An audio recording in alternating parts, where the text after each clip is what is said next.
وقف الطفل والحجارة أكواه وعيناه عسلة وصور وعيناه عسلة وصور وقف الطفل.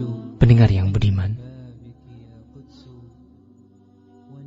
seperti halnya pasangan lain yang hidup di kota-kota besar, sewaktu bekerja, sepasang suami istri dalam kisah ini pun meninggalkan anaknya yang diasuh oleh pembantu rumah tangga.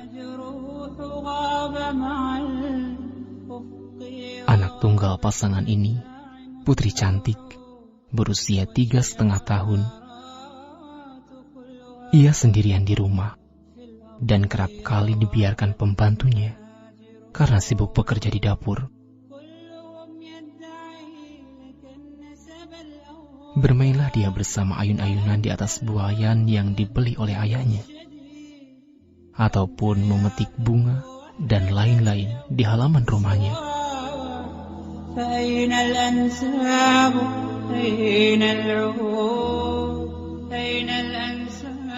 Suatu hari, dia melihat sebatang paku karat,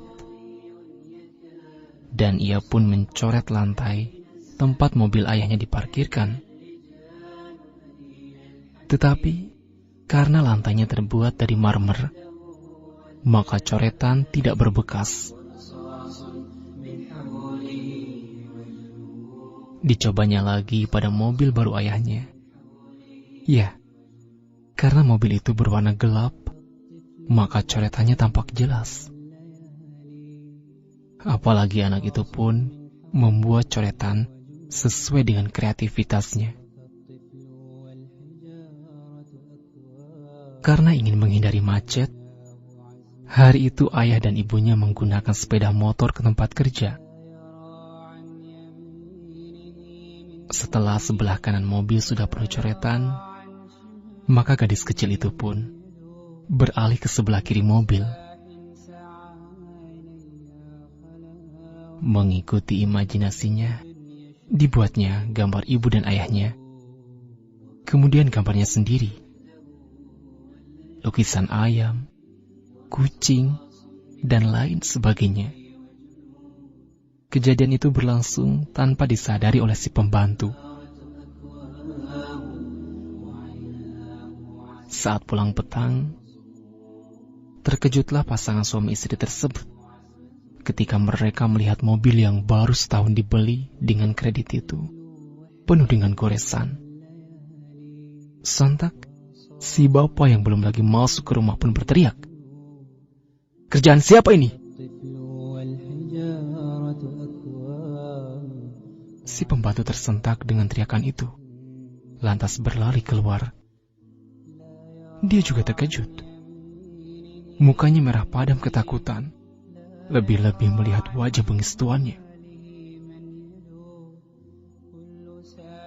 Sekali lagi diajukan pertanyaan keras kepadanya. Dia terus mengatakan, "Saya tidak tahu, Tuan." Si istri menimpali pertanyaan sang pembantu dengan menghardik.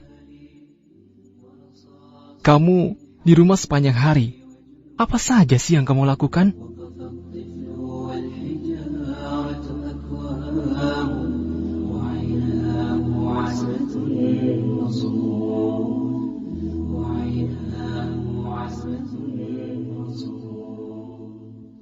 Si anak yang mendengar keributan itu tiba-tiba berlari keluar dari kamarnya. Dengan penuh manja, dia berkata, "Dita yang membuat gambar itu, Ayah. Cantik kan?" katanya sambil memeluk ayahnya, sambil bermanja seperti biasa. Si ayah yang sudah kehilangan kesabaran mengambil sebatang ranting kecil dari pohon di depan rumahnya. Terus dipukulkannya berkali-kali ke telapak tangan anaknya.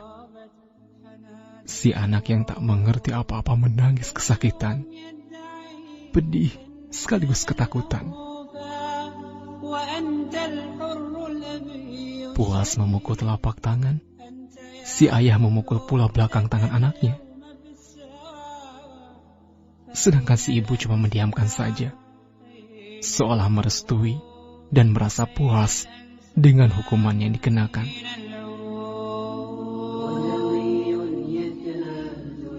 Pembantu rumah tangga terbengung, tidak tahu harus berbuat apa.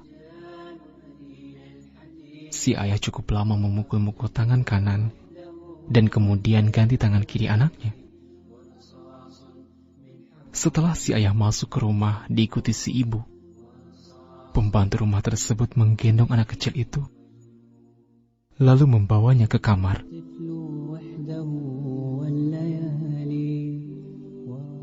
Dia terperanjat melihat telapak tangan dan belakang tangan si anak kecil itu luka dan berdarah. Lantas sang pembantu memandikan anak kecil itu.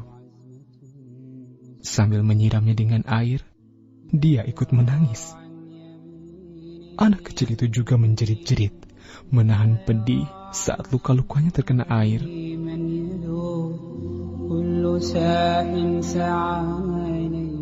Lalu si pembantu rumah menidurkan anak kecil itu.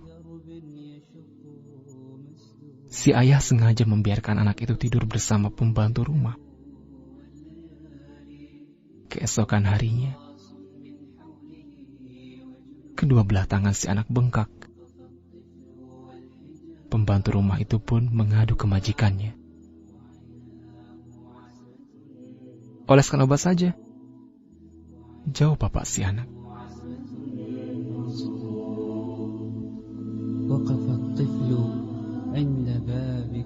Pulang dari kerja, dia tidak memperhatikan anak kecil itu yang menghabiskan waktu di kamar pembantu. Si ayah mau memberi pelajaran pada anaknya. 3 hari berlalu, si ayah tidak pernah menjenguk anaknya, sementara si ibu juga begitu. Meski setiap hari bertanya pada pembantu rumah, dan dijawab oleh sang pembantu dengan ringkas. Dita demam, Bu.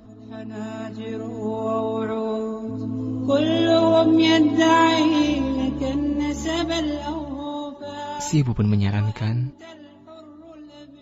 kasih minum Panadol aja. Sebelum si ibu masuk ke kamar tidur, ia menjenguk kamar pembantunya. Saat dilihat, anaknya Dita dalam pelukan pembantu rumah. Dia menutup lagi pintu kamar pembantunya.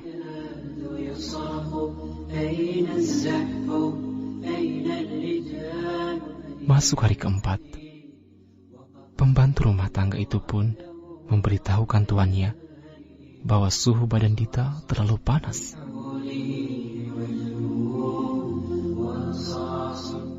Sore nanti kita bawa ke klinik, pukul 5 sudah siap, kata majikannya itu. Sampai saatnya, si anak yang sudah lemah dibawa ke klinik. Dokter mengarahkan agar ia dibawa ke rumah sakit karena keadaannya sudah serius. Setelah beberapa hari dirawat inap, dokter memanggil bapak dan ibu anak itu. Dokter itu berkata, tidak ada pilihan. Tangan anak ini harus dipotong karena sakitnya sudah terlalu parah dan infeksi akut. Ini sudah bernanah.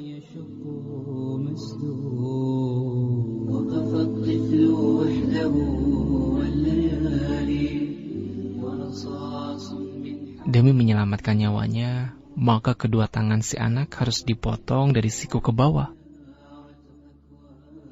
Mendengar kata-kata itu, si bapak dan ibu bagaikan terkena halilintar.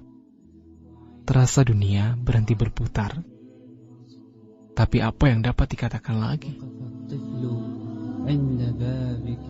Si ibu meraung merangkul si anak. Dengan berat hati dan lelehan air mata istrinya, si ayah pun bergetar tangannya. Ketika menandatangani surat persetujuan pembedahan,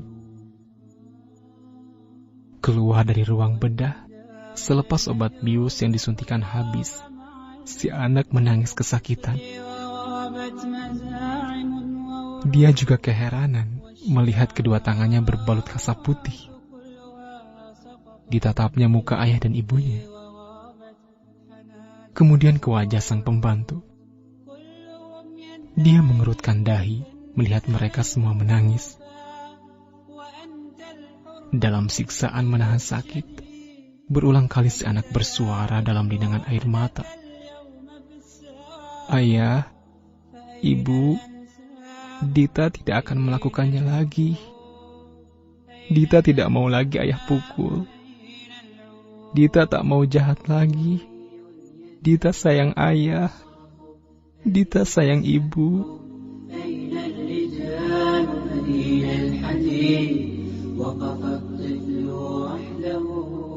Kata-kata polosnya itu membuat si ibu gagal menahan rasa sedihnya. Tidak hanya sampai di situ, anak itu juga memandang wajah pembantu rumah, lalu berkata, Dita juga sayang Mbok Narti, sambil meraung histeris. Berulang-ulang ia berkata, Ayah, kembalikan tangan Dita. Untuk apa diambil? Dita janji tidak akan mengulanginya lagi. Bagaimana caranya Dita mau makan nanti? Bagaimana caranya Dita mau bermain nanti? Dita janji ayah tidak akan mencoret-coret mobil lagi.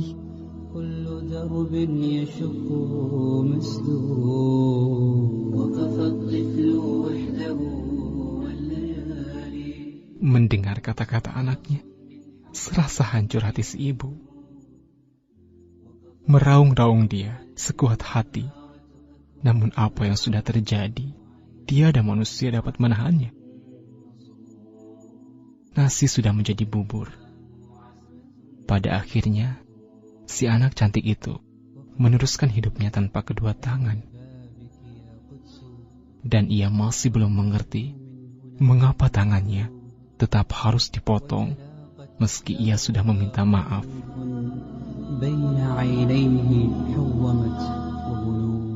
Tahun demi tahun, kedua orang tua tersebut menahan kepedihan dan kehancuran batin. Sampai suatu saat, sang ayah tak kuat lagi menahan kepedihannya, dan ia wafat diiringi tangis penyesalan yang tak bertepi. Namun, si anak dengan segala keterbatasannya dan juga kekurangannya tersebut tetap hidup tegar, bahkan sangat sayang dan selalu merindukan ayahnya. Pendengar yang budiman, demikianlah sering dalam hidup kita bertindak tanpa dipikirkan terlebih dahulu, dan tanpa kita sadari tindakan itu dapat membawa penyesalan seumur hidup kita. Jadi, berpikirlah dahulu sebelum bertindak. Wallahu a'lam.